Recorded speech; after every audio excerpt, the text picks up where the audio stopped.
ತಡರಾತ್ರಿ ಮಾಜಿ ಡಾನ್ ಮುತ್ತಪ್ಪ ರೈ ಮಗ ರಿಕ್ಕಿ ರೈ ಮೇಲೆ ಆದಂತ ಅಟ್ಯಾಕ್.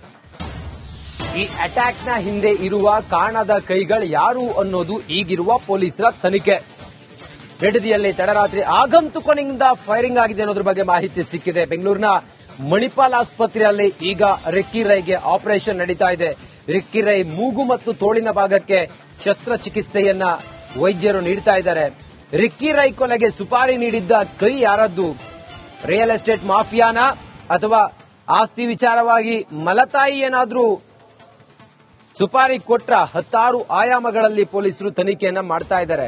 ಹಾಗೆ ನೋಡಿದೆ ರಿಕ್ಕಿ ರೈ ಹಲವಾರು ಜನರ ಜೊತೆಯಲ್ಲಿ ವೈಷಮ್ಯವನ್ನ ಇಟ್ಕೊಂಡಿದ್ದ. ಈ ಹಿಂದೆ ಪಬ್ನಲ್ಲೂ ಕೂಡ ಗಲಾಟೆ ಆದಾಗ್ಲೂ ಕೂಡ ಅಷ್ಟೇ ಕೆಲ ಆಸ್ತಿ ವಿಚಾರವಾಗಿ ಆತನಿಗೆ ಕೆಲವರ ಮೇಲೆ ವೈಷಮ್ಯ ಇತ್ತು. ಅದು ಮಲತಾಯಿ ಅವರು ಕೂಡ ಈತನನ್ನ ಕೊಲೆ ಮಾಡೋದಕ್ಕೇನಾದ್ರೂ ಸುಪಾರಿ ಕೊಟ್ರ ಅನ್ನೋದ್ರ ಬಗ್ಗೆಯೂ ಕೂಡ ಪೊಲೀಸರು ಆ ಆಯಾಮದಲ್ಲೂ ತನಿಖೆನ ಮಾಡ್ತಾ ಇದ್ದಾರೆ. 16 ಆಯಾಮಗಳಿಂದ ಪೊಲೀಸರು ತನಿಖೆ ಮಾಡ್ತಾ ಇದ್ದಾರೆ. ರಷ್ಯಾದಿಂದ ಬಂದವನು ಸದಾಶಿವನಗರದ ತಮ್ಮ ಫ್ಲಾಟ್ನಲ್ಲಿದ್ದ.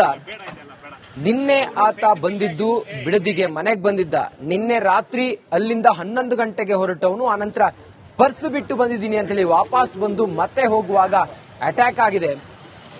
ಯಾವಾಗ್ಲೂ ಕೂಡ ಕಾರ್ ಡ್ರೈವ್ ಮಾಡ್ಕೊಂಡು ಹೋಗ್ತಾ ಇದ್ದಂತ ರಿಕ್ಕಿ ರೈ ನಿನ್ನೆ ಮಾತ್ರ ಡ್ರೈವ್ ಮಾಡ್ತಾ ಇದ್ರು. ಈತ ಪಕ್ಕದಲ್ಲಿ ಕುಳಿತುಕೊಂಡಿದ್ದ. ಗ್ಲಾಸ್ಗೆಲ್ಲ ಆ ಸನ್ ಗ್ಲಾಸ್ ಹಾಕಿರೋದ್ರಿಂದಾಗಿ ಸನ್ ಪೇಪರ್ ಹಾಕಿರೋದ್ರಿಂದಾಗಿ ಅದು ಕಾಣಿಸಿರ್ಲಿಲ್ಲ ಎಲ್ಲಿದ್ದ ಅನ್ನೋದು. ಹಂಗಾಗಿ ಅಟ್ಯಾಕ್ ಆಗಿದೆ ನೋಡಿ. ರಿಕ್ಕಿ ರೈ ಮೇಲೆ ಫೈರಿಂಗ್ ಪ್ರಕರಣಕ್ಕೆ ಸಂಬಂಧಪಟ್ಟ ಹಾಗೆ ಬಿಡದಿ ಠಾಣೆಗೆ ವ್ಯಕ್ತಿಯೊಬ್ಬನನ್ನ ಕರ್ಕೊಂಡು ಬಂದಿದ್ದಾರೆ ಪೊಲೀಸರು. ಈ ಪ್ರಕರಣದಲ್ಲಿ ಮೇಜರ್ ಮಣಿಪಾಲ್ ಆಸ್ಪತ್ರೆಯಿಂದ ವ್ಯಕ್ತಿಯನ್ನ ವಿಚಾರಣೆಗೆ ಪೊಲೀಸರು ಕರ್ಕೊಂಡು ಬಂದಿದ್ದಾರೆ. ರಿಕ್ಕಿ ರೈ ಮೇಲೆ ಫೈರಿಂಗ್ ಪ್ರಕರಣ.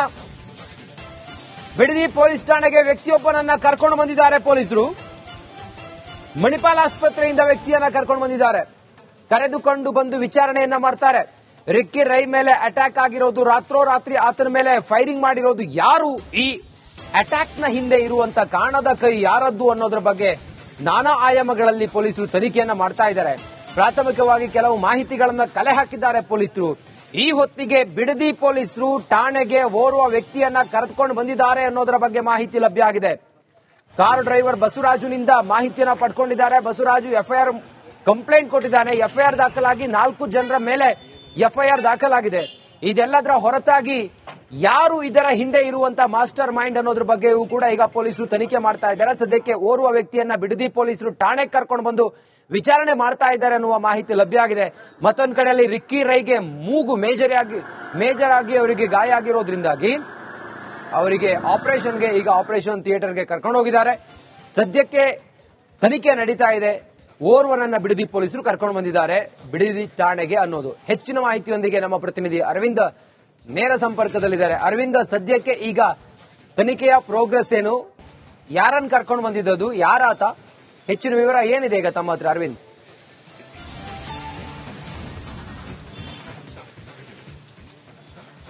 ಎಸ್ ರಂಜಿತ್, ಈ ಒಂದು ಗುಂಡಿನ ದಾಳಿ ಏನಾಗಿತ್ತು, ಮುತ್ತಪ್ಪ ರೈ ಅವರ ಕಿರಿಯ ಪುತ್ರ ರಿಕ್ಕಿ ರೈ ಅವರ ಮೇಲೆ ಗುಂಡಿನ ದಾಳಿಯಾಗಿತ್ತು. ಈ ದಾಳಿ ಆದ ನಂತರ ತನಿಖೆ ಕೂಡ ತೀವ್ರಗತಿಯಲ್ಲಿ ಸಾಗ್ತಾ ಇತ್ತು. ಈ ಹಿನ್ನೆಲೆಯಲ್ಲಿ ರಾತ್ರಿ ಅಂದ್ರೆ ಸರಿಸುಮಾರು 12:30ಕ್ಕೆ ಈ ಗುಂಡಿನ ದಾಳಿ ಏನಾಗುತ್ತೆ. ಆದಂತ ಸಂದರ್ಭದಲ್ಲಿ ಕಾರ್ ಚಾಲಕ ಬಸವರಾಜ್ ಹಾಗೆ ಇನ್ನೋರ್ವ ಅಂದ್ರೆ ಆ ಗನ್ಮ್ಯಾನ್ ಏನಿರ್ತಾನೆ ಆತ ಹಾಗೂ ಆ ಒಂದು ಪ್ರಿಮೈಸಿಸ್ ನಲ್ಲಿ ಈ ಘಟನೆ ನಡೆದಾದ ಬಳಿಕ ಕೆಲವು ಅನುಮಾನಗಳು ಉಂಟಾಗಿರುತ್ತೆ. ಆ ಹಂತದಲ್ಲಿ ತನಿಖೆ ಕೂಡ ಪ್ರಗತಿಯಲ್ಲಿ ಸಾಗ್ತಾ ಇರುತ್ತೆ. ಈಗ ಸದ್ಯ ಬರ್ತಾ ಇರುವಂತಹ ಮಾಹಿತಿ ಏನಂತಂದ್ರೆ ಇವರನ್ನ ದಾಖಲು ಮಾಡಿರ್ತಾರೆ ಆಸ್ಪತ್ರೆಗೆ, ಬಿಡದಿಯ ಸ್ಥಳೀಯ ಆಸ್ಪತ್ರೆಗೆ ದಾಖಲು ಮಾಡಿರ್ತಾರೆ. ಅದಾದ ನಂತರ ಮಣಿಪಾಲ್ ಆಸ್ಪತ್ರೆಗೆ ರಾತ್ರಿ ದಾಖಲು ಮಾಡ್ತಾರೆ. ಆ ಒಂದು ಸಂದರ್ಭದಲ್ಲಿ ರಾತ್ರಿ ಇಡೀ ಇವರ ಜೊತೆ ಇದ್ದಂತಹ ಓರ್ವ ವ್ಯಕ್ತಿಯನ್ನ ಸದ್ಯ ಬಿಡದಿ ಠಾಣೆಗೆ ಕರೆತಂದಿರುವಂತದ್ದು. ಕಗ್ಲಿ ಪೊಲೀಸರು ಈ ಒಂದು ವ್ಯಕ್ತಿಯನ್ನ ಕರೆತಂದಿರುವಂತದ್ದು. ನೀವು ದೃಶ್ಯಾವಳಿಗಳಲ್ಲಿ ನೋಡ್ತಾ ಇರಬಹುದು. ಬಿಡದಿ ಸ್ಟೇಷನ್ ಮುಂಭಾಗದಲ್ಲಿ ಇದೀವಿ ನಾವು.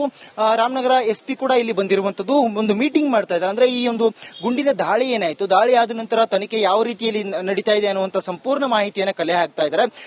ಅದಲ್ಲದೆ ಈ ಕಾರ್ ಚಾಲಕ ಏನಿದೆ ರಿಕ್ಕಿ ರೈ ಅವರ ಜೊತೆಯಲ್ಲಿ ಸುಮಾರು 4 ರಿಂದ 5 ವರ್ಷಗಳಿಂದ ಈ ಒಂದು ಕಾರ್ ಚಾಲಕ ವೃತ್ತಿಯನ್ನ ಮಾಡ್ತಾ ಇರ್ತಾನೆ ಬಸವರಾಜ್. ಆತ ಕೆಲವು ಮಾಹಿತಿಗಳನ್ನ ಕೊಟ್ಟಿರುವಂತದ್ದು. ಆ ಮಾಹಿತಿಯನ್ನ ಆಧರಿಸಿ ಮಣಿಪಾಲ್ ಹಾಸ್ಪಿಟಲ್ ಏನಿರುತ್ತೆ ಆ ಹಾಸ್ಪಿಟಲ್ ಇಂದ ಅಂದ್ರೆ ರಾತ್ರಿ ರಿಕ್ಕಿ ರೈ ಅವರನ್ನ ಅಲ್ಲಿಗೆ ಶಿಫ್ಟ್ ಮಾಡುವ ಕಡೆಯಿಂದ ಹಿಡಿದು ಈ ಒಂದು ಘಟನೆ ಏನ್ ನಡೆದಿರುತ್ತೆ ಅವರ ಜೊತೆಯಲ್ಲಿದ್ದಂತಹ ಓರ್ವ ವ್ಯಕ್ತಿಯನ್ನ ಈಗ ಠಾಣೆಗೆ ಕರೆತಂದಿರುವಂತದ್ದು. ಬ್ಲಾಕ್ ಟಿ ಶರ್ಟ್ ಹಾಗೂ ಜೀನ್ಸ್ ಪ್ಯಾಂಟ್ ಹಾಕಿಕೊಂಡಿರುವಂತಹ ಆ ವ್ಯಕ್ತಿ ಏನಿದ್ದಾನೆ ಆ ವ್ಯಕ್ತಿ ಆ ಘಟನೆ ನಡೆದಂತ ಸಂದರ್ಭದಲ್ಲಿ ಇವರ ಜೊತೆ ಇದ್ದ ಅನ್ನುವಂತಹ ಮಾಹಿತಿ ಬಂದಿದೆ. ಎಲ್ಲೋ ಒಂದ್ ಕಡೆ ನಾವು ಬೆಳಗಿನ ಜಾವದಿಂದಾನು ಹೇಳ್ತಾ ಇದ್ವಿ, ಅಂದ್ರೆ ಇವರ ಜೊತೆ ಇದ್ದಂತವರೇ ಆ ಒಂದು ಇನ್ಫಾರ್ಮೇಶನ್ ನ ಕೊಟ್ಟಿದ್ರ ಅನ್ನುವಂತ ಶಂಕೆ ವ್ಯಕ್ತವಾಗ್ತಾ ಇದೆ. ತನಿಖೆಯಲ್ಲಿ ಆ ಸತ್ಯಾಸತ್ಯತೆ ಹೊರಬರಬೇಕಾಗಿದೆ. ಯಾಕಂದ್ರೆ 2 ದಿನಗಳ ಹಿಂದೆ ರಷ್ಯಾದಿಂದ ಇವರು ಬಂದಿದ್ರು. ಆ ಒಂದು ಮನೆ ಸುತ್ತ ಯಾವುದೇ ರೀತಿಯಾದಂತಹ ಸಿಸಿಟಿವಿ ಇಲ್ಲ. ಹಾಗಾಗಿ ಈ ಮುಂಚೆ ರೆಕ್ಕಿ ಮಾಡಿ ಅಲ್ಲಿ ಯಾವುದೇ ರೀತಿಯಾದಂತಹ ಸಾಕ್ಷ್ಯಾಧಾರಗಳು ಸಿಗದೇ ಇರೋ ರೀತಿಯಾಗಿ ನೋಡಿಕೊಂಡು ಪ್ಲಾನ್ ಮಾಡಿ ಹೊಂಚು ಹಾಕಿ ಈ ಒಂದು ಹತ್ಯೆಗೆ ಸ್ಕೆಚ್ ಹಾಕಿದ್ರ ಅನ್ನುವಂತಹ ಅನುಮಾನ ಇದೆ ಅನ್ನುವಂತಹ ಒಂದು ಮುಂದುವರೆದಂತಹ ಪ್ರಗತಿಯಲ್ಲಿ ಸದ್ಯ ಓರ್ವ ವ್ಯಕ್ತಿಯನ್ನ ಕಗಲಿಪುರ ಪೊಲೀಸ್ ಠಾಣಾ ಸಿಬ್ಬಂದಿ ಮಣಿಪಾಲ್ ಆಸ್ಪತ್ರೆಯಿಂದ ಈಗ ಕರೆ ತಂದು ಹೆಚ್ಚಿನ ವಿಚಾರಣೆ ಮಾಡ್ತಾ ಇದ್ದಾರೆ. ಯಾರ್ಯಾರು ಇದ್ರಿ ನೀವು, ಆ ಗುಂಡಿನ ದಾಳಿ ಏನಾಯ್ತು, ಅಂದ್ರೆ ಮೊದಲ ಬಾರಿಗೆ ಈ ಪ್ರಕರಣದಲ್ಲಿ ಮತ್ತೊಂದು ಪ್ರೋಗ್ರೆಸಿವ್ ಹಂತದ ತನಿಖೆ ಅಂತ ಹೇಳಿದ್ರೆ ಓರ್ವನನ್ನ ಈಗ ಕರ್ಕೊಂಡು ಬಂದಿದ್ದಾರೆ. ರಿಕ್ಕಿ ರೈ ಹತ್ಯೆಗೆ ಸುಪಾರಿ ಕೊಟ್ಟ ಸೂತ್ರಧಾರಿ ಯಾರು? ರಾಮನಗರ ಎಸ್ಪಿ ಶ್ರೀನಿವಾಸ್ ಗೌಡ ನೇತೃತ್ವದಲ್ಲಿ ಸಭೆ ನಡೀತಾ ಇದೆ, ಮೀಟಿಂಗ್ ನಡೀತಾ ಇದೆ. ಡಿವೈಎಸ್ಪಿ ಹಾಗೂ ಅಧಿಕಾರಿಗಳ ಜೊತೆಯಲ್ಲಿ ಮೀಟಿಂಗ್ ಮಾಡ್ತಾ ಇದ್ದಾರೆ.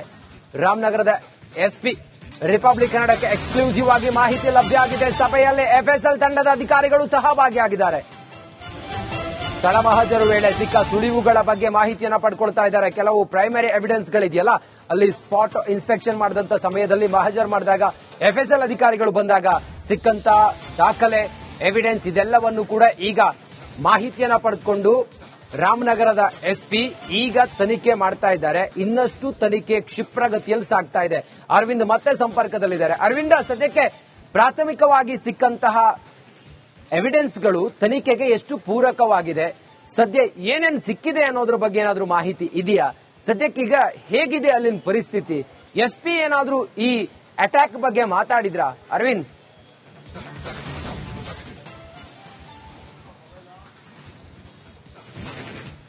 ಎಸ್ ರಂಜಿತ್, ಈ ಒಂದು ಗುಂಡಿನ ದಾಳಿ ಏನಾಗುತ್ತೆ, ದಾಳಿ ಆದಂತಹ ಸಂದರ್ಭದಲ್ಲಿ ಆ ಆರೋಪಿಗಳು ಗುಂಡಿನ ದಾಳಿ ಅಂದ್ರೆ 2 ಸುತ್ತಿನ ಗುಂಡಿನ ದಾಳಿ ಮಾಡ್ತಾರೆ.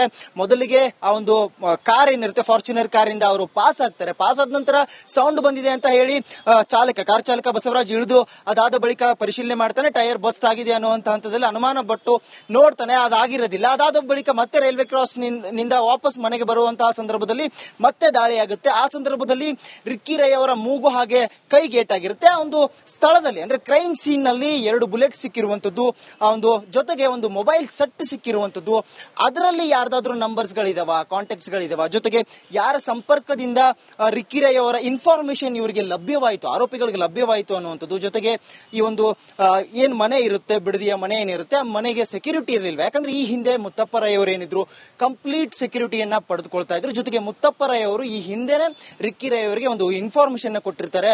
ಅನುರಾಧ ಏನಿದ್ದಾರೆ ಅವರು ಮಾನಸಿಕವಾಗಿ ನನಗೆ ಬ್ಲಾಕ್ ಮೇಲ್ ಮಾಡ್ತಾರೆ, ರಾಕೇಶ್ ಅವರು ಬ್ಲಾಕ್ ಮೇಲ್ ಮಾಡ್ತಾರೆ ಅನ್ನುವಂತ ಸ್ಟೇಟ್ಮೆಂಟ್ ನ ಅಂದ್ರೆ ಮುತ್ತಪ್ಪ ರೈ ಅವರು ಸಾಯುವಂತಹ ಕೊನೆಯ ದಿನದಲ್ಲಿ ರಿಕ್ಕಿ ರೈ ಅವರಿಗೆ ಹೇಳಿರ್ತಾರೆ. ಈ ಮಾತಿನ ರಿಕ್ಕಿ ರೈ ಅವರು ನಿನ್ನೆ ಆಸ್ಪತ್ರೆಯಲ್ಲಿ ಬಸವರಾಜ್ ಹೇಳಿರುವಂತದ್ದು. ಬಸವರಾಜ್ ಸಂಪೂರ್ಣವಾಗಿ ಪೊಲೀಸರ ಮುಂದೆ ವಿಚಾರಣೆ ಹಂತದಲ್ಲಿ ಈ ಎಲ್ಲಾ ಮಾಹಿತಿಯನ್ನು ಹೇಳ್ಕೊಂಡಿರುವಂತದ್ದು. ಅಂದ್ರೆ ರಿಕ್ಕಿ ರೈ ಅವರಿಗೆ ಹುಷಾರಾಗಿರುವಂತ ಮಾಹಿತಿಯನ್ನು ಅವ್ರ ತಂದೆ ಹೇಳ್ತಾ ಇದ್ರು ಅನ್ನುವಂತ ಮಾತನ್ನ ರಿಕ್ಕಿ ರೈ ಅವರು ಹೇಳಿದ್ದಾರೆ.